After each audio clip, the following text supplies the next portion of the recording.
அடுத்ததாக பக்கம் 386 390. அல்ஹம்துலில்லாஹ். யூசுப் அலைஹிஸ்ஸலாமோட சில விஷயத்தை நம்ம கம்பேர் பண்ணி சொன்னோம். நீங்கள் அதை நீங்கள் வந்து ரிலேட் பண்ணிக்கலாம். இன்னொரு விஷயம் அதில் என்ன அப்படின்னா, யூசுப் அலைஹிஸ்ஸலாம் அவர்களை திருப்பி கிடைப்பாங்கன்னு யாக்கூப் அலைஹிஸ்ஸலாமுக்கு சொல்லப்படலை. ஆனால் அவங்க ஆதரவு வச்சாங்க.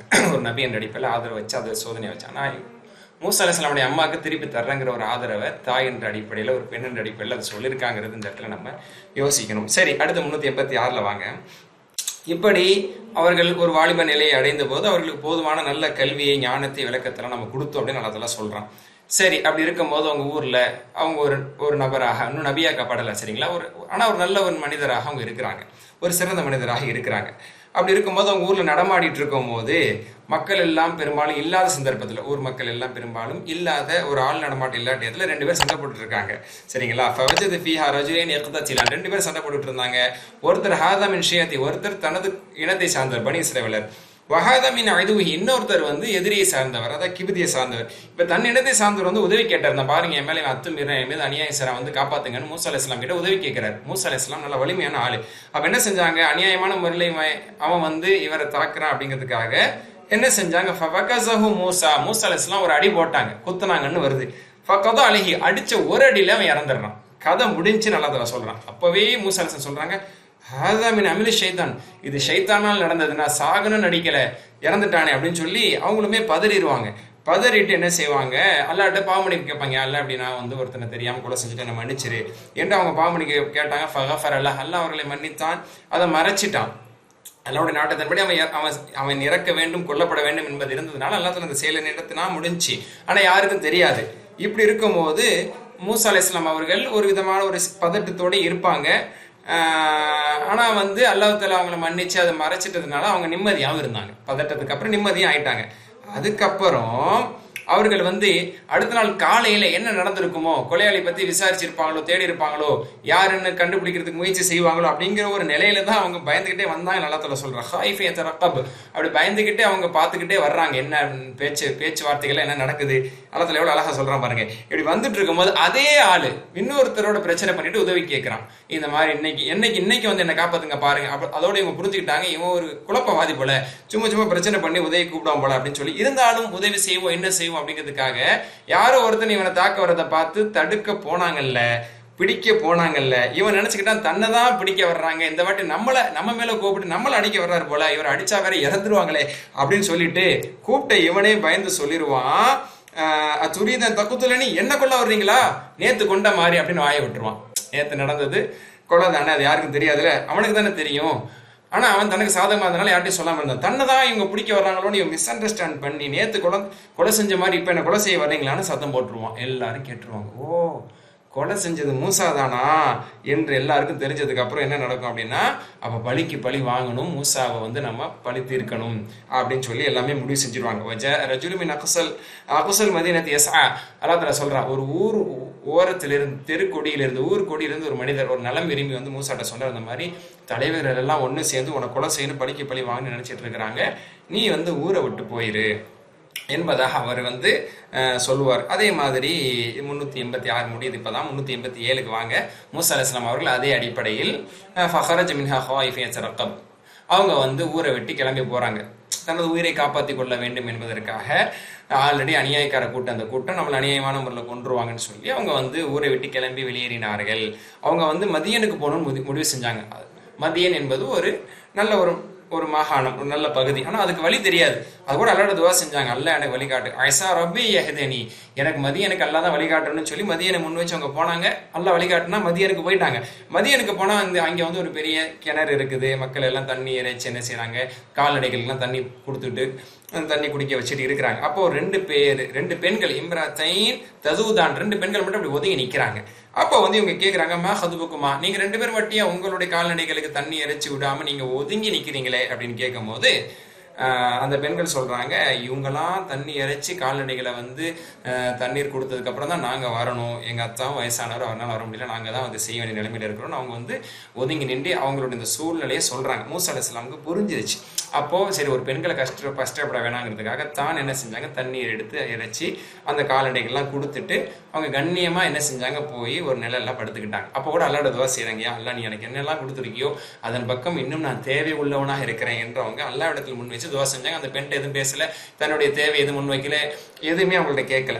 இதை கூட அழகான முறையில் சொல்லுவாங்க. யூசுப் அலைஹிஸ்ஸலாம் சம்பவத்தை நம்ம முன் வச்சு சொல்றோம்ல, யூசுப் அலைஹிஸ்ஸலாம் சம்பவத்துல ஒரு பெண் எப்படி நடந்து கொள்ளக்கூடாது என்பதற்கான ஒரு சம்பவம் அங்கே நடந்தது. ஒரு பெண்ணிடத்தில் எப்படி இறைச்சத்தோடு இருக்குங்கிறதுக்கான முன்னுதாரணம் அதில் இருந்துச்சு. இங்கே ஒரு பெண்ணோட எப்படி நடந்து கொள்ள வேண்டும் என்பதற்கு ஒரு முன்னுதாரணம். யூசுப் அலைஹிஸ்ஸலாம் வச்சு ஒரு பெண்ணோட எப்படி நடந்துக்க கூடாது, ஒதுங்கி ஓடணுங்கிறதுக்கான ஆதாரத்தை காமிச்சான்.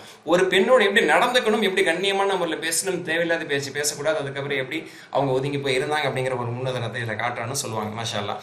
சரி, அந்த மாதிரி மாஷா அல்லாஹ் இவங்க வந்துட்டதுக்கப்புறம் அந்த பெண்கள் போய் அத்தாட்ட கதையை சொல்றாங்க. இப்படி நாங்கள் நின்றோமா, ஒருத்தர் வந்தாரா, ஒரு நல்ல மனுஷரா, அவர் கண்ணியமா நடந்துக்கிட்டாரு, எங்களுக்கு தண்ணி இறைச்சி கொடுத்துட்டு எங்கள்கிட்ட வேற எதுவுமே கூட பேசாம அவர் போய் ஓரமா படுத்துட்டாரு, அவருக்கு எதாவது நீங்க கூலி கொடுக்கணுமே அப்படின்னு சொல்ல அவங்க அத்தா வந்து கூட்டிட்டு வர சொல்றாங்க. கூட்டிட்டு வர சொன்னதுக்கப்புறம் வெக்கத்தோடு அந்த பெண் வந்து அழைத்தாள். அப்போ வந்து கண்ணியத்தோடு ஒதுங்கி நின்று அந்த பெண் வந்து என்ன செய்யறாங்க, எங்க அத்தா உங்களுக்கு கூலி கொடுக்கறதுக்காக உங்கள்ட்ட பேசுறதுக்காக அழைக்கிறாங்க அப்படின்னு சொன்னதுக்கப்புறம் சரி அல்லாஹ்வின் தரப்புல இருந்து ஒரு அழைப்பு வந்திருக்கு, இது நன்மையா இருக்குன்னு சொல்லி அவங்க என்ன செய்யறாங்க, போய் ஃபலம்மா ஜாஹு வகஸ் அலைஹில் கஸஸ், நடந்தது எல்லாத்தையும் சொல்றாங்க. நான் எங்கேருந்து வந்திருக்கேன், என்ன நடந்துச்சு, நான் ஒருத்தனை தெரியாம அடிச்சேன், அவன் இறந்துட்டான், அதுக்கப்புறம் என்ன பழித்திக்க போறாங்க, நான் வந்துட்டேன் அப்படின்னு சொன்னதுக்கப்புறம் இவங்க யாரு, இவங்க ஷுவைப் அலைஹிஸ்ஸலாம். அதை ஞாபகம் வச்சுக்கிறீங்க. இவங்க யார்கிட்ட பேசுறாங்க, அந்த பெண்களுடைய தந்தை யாருன்னா ஷுவைப் அலைஹிஸ்ஸலாம். மதியன் ஷுவைப் நிறைய சொல்லல பார்த்தோமே, இப்ப சிங்க் பண்ணிக்கிறேங்க. அதுக்கப்புறம் இந்த மாதிரி உனக்கு நான் வந்து ஒரு சன்மானம் தரணும்னு நினைக்கிறேன், சன்மானமாக எனது மகளை திருமணம் முடிச்சு தரலாம்னு நினைக்கிறேன். அதாவது தஃசீர்ல சொல்றாங்க, அந்த 2 பெண்ல மூத்த மகளை வந்து திருமணம் செஞ்சு கொள்றதுக்காக சொன்னாங்க. விருப்பம் இருந்தா நீ பண்ணிக்கலாம், ஆனா மகர் கொடுக்கணும். மகரம் என்பது காலங்காலமா உள்ளது.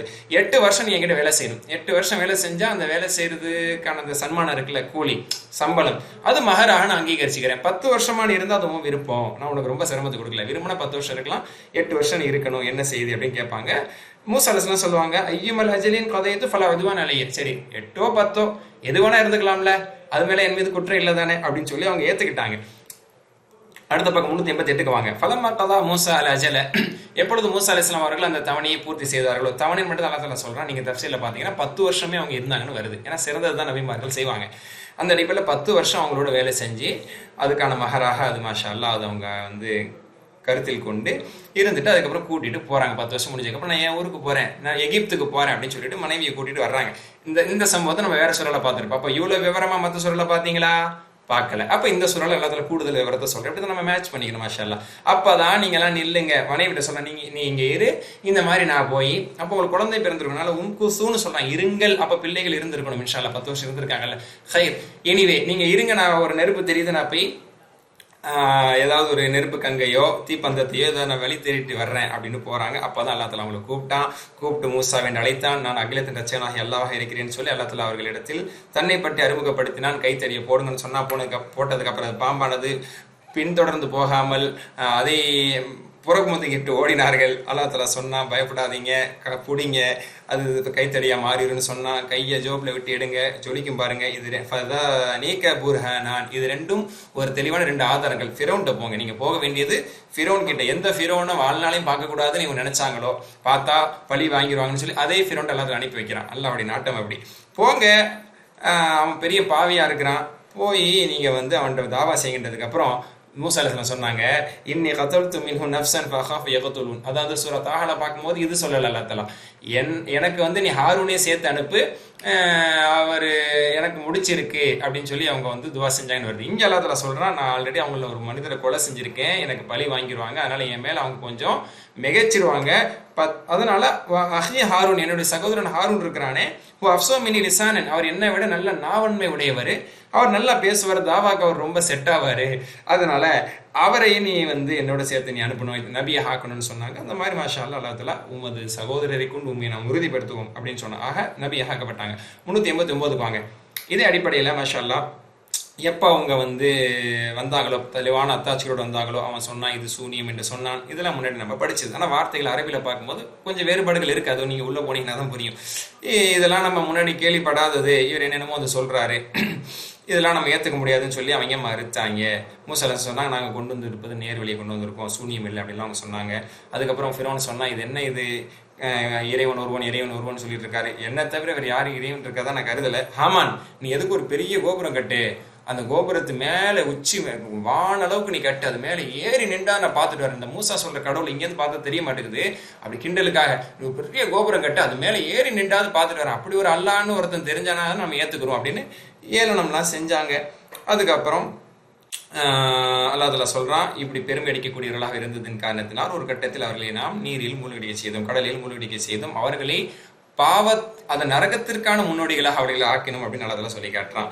அடுத்து இந்த பனி இஸ்ரவேலர்கள் அவர்கள் நரகத்திற்கான ஒரு முன்னோடிகளாக முன்னுதாரணங்களாக அவங்களை நம்ம காட்டுறோம். இந்த உலகத்தில் அவர்கள் அல்லாஹ்வுடைய லானத்தை பெற்றார்கள், அவர்கள் மிக மோசமானவர்களாக அல்லாஹ்விடத்தில் ஆகிவிட்டார்கள் என்று சொல்லி அடுத்ததாக பல கூட்டத்தார்கள் அழிக்கப்பட்ட பிறகு, பல கூட்டத்தார்கள் அழிக்கப்பட்டு வேதங்கள் எல்லாம் இல்லாமல் ஆன பிறகு நாம் மூசாவுக்கு ஒரு வேதத்தையும் கொடுத்தோம் மக்களை வழிகாட்டுவதற்கு. இப்ப பிரச்சனை தீர்ந்துருச்சு. இப்ப அல்லாஹ்வை கட்டுப்பட்டு வாழ்றதுக்காக வேண்டி இஸ்லாத்தை ஏற்ற மக்கள், மூசாவோடு இருக்கக்கூடிய மக்கள் அல்லாஹ்வை பின்பற்றுவதற்காக வேண்டி வேதத்தை கொடுத்தோம் என்று அல்லாஹ் தஆலா சொல்றான். அடுத்து 390 வாங்கல அழகா அல்லாஹ் தஆலா சூப்பரா சில கேள்விகளை கேட்கிறான் பாருங்க, உள்வாங்கி கேளுங்க. வமா குன்த பிஜானிபில் கரிபி. இப்ப ரசூல்லா பார்த்து அல்லாஹ் தஆலா பேச ஆரம்பிக்கிறான். நபியை பார்த்து, நபிக்கு தான் அல்லாஹ் தஆலா இந்த சம்பவத்தை குர்ஆன் மூலமா சொல்றான். நபியே, அதாவது நீங்க மேற்கு திசையில இருந்தீங்க, மூசாவோடு அல்லாஹ் பேசி இந்த விஷயங்கள் நடந்த போதுலாம் நீங்க என்ன மேற்கு திசையில இருந்து பார்த்துட்டு இருந்தீங்களா அப்படின்னா, நீங்க இல்ல, இது எத்தனையோ ஆண்டுகளுக்கு முன்னாடி நடந்தது, அப்ப நான் தான் உங்களை வஹி மூலியமா சொல்றேன் அப்படின்னு அல்லாஹ் தஆலா சொல்றான். அப்ப அந்த மக்கள் அது புரிஞ்சுக்கணும். ரெண்டாவது, அது மதியன் வாசிகள்கிட்ட நடந்த சம்பவத்தின் போது நீங்க அவங்களோட அந்த மதியன் வாசியாக நீங்க கூட இருந்து பார்க்கலையே, ஆனா மதியன் வாசியாக கூட இருந்து பார்த்த மாதிரி பெண்கள் சம்பவம் அதெல்லாம் சொல்றீங்களே, அப்ப இதை யோசிக்க வேணாமா? அப்ப இது குத்துமைப்பா சொல்லல, நடந்த வரலாற மூசா அலைஹிஸ்ஸலாம் வரலாறு ரசூலுல்லாஹ் சொல்றாங்க, அது உண்மையிலே வஹியா அறிவிக்கப்பட்டது. ஏன் அவங்க யோசிக்க மாட்டாங்க? அதே மாதிரி தூர் சின நிலையில நீங்களும் நின்றீங்களோ, அல்லாஹ் மூசா அலைஹிஸ்ஸலாமை மூசாவே என்று அழைத்து நபியாக அவர்களை ஆக்கிய போது, பேசிய போது நீங்க தூர் சின நிலையில நீங்களுமா நின்றீங்க அப்படின்னு அல்லாஹ் கேட்கிறான். வமா குன்த பிஜானிபில் தூர். தூர் மலையிலுடைய ஓரத்துல நீங்க நிக்கலையே, ஆனா தூர் மலையில நடந்ததை சொல்றீங்க, மதியில நடந்ததை சொல்றீங்க, கொலை செஞ்சதை சொல்றீங்க, தப்பிச்சு போட்டதை சொல்றீங்க, கல்யாணம் பண்ணதை சொல்றீங்க, மஹர் மேட்டரை சொல்றீங்க, இவ்வளவு விஷயம் நீங்க சொல்றீங்கன்னா அல்லாஹ் இதை குர்ஆன் மூலமாகத்தான் அறிவித்திருக்கிறான், இதை கொண்டு நீர் அவர்களை எச்சரிக்கை செய்கிறீர்கள் என்று அந்த மக்கள் விளங்க வேண்டாமான்னு அல்லாஹ் சுப்ஹானஹு வ தஆலா இங்க கேட்கிறான். இப்படி மாஷா அல்லாஹ் சத்தியம் வந்த பிறகு அல்லாஹ் தஆலா சொல்றான், அதாவது இப்படி மூசா அலைஹிஸ்ஸலாம் அவர்கள் மக்களிடத்துல எடுத்து சொன்ன போது, ஹாரூன் அலைஹிஸ்ஸலாம் எடுத்து சொன்ன போது அவங்க என்ன சொன்னாங்கன்னா, 2 சூனியக்காரர்கள் அப்படின்னு தான் சொன்னாங்க. இதை தான் மக்கள் உங்களிடத்துலயும் சொல்லிட்டு இருக்கிறாங்க. இந்த மக்கள் என்ன செய்யறாங்கன்னா, ஃபைல்லம் இஸ்தஜீபுலக், நபியை உங்களுக்கு பதிலளிக்க மாட்டாங்கன்னா ஏத்துக்க மாட்டாங்கன்னா, ஃபஅலம், நல்லா தெரிஞ்சுக்கிறீங்க என்ன, அன்னமா யத்தபியூன அஹ்வாஹும், அவங்க பின்பற்றுவது எதை? அவங்களுடைய மன இச்சையை பின்பற்றுறாங்க. மன இச்சை பின்பற்றுபவனை விட வழிகேடன் யார் இருக்க முடியும் என்று அல்லாஹ் தஆலா சொல்லி இந்த பக்கத்தை முடிக்கிறான். 390 நிறைவடைகிறது.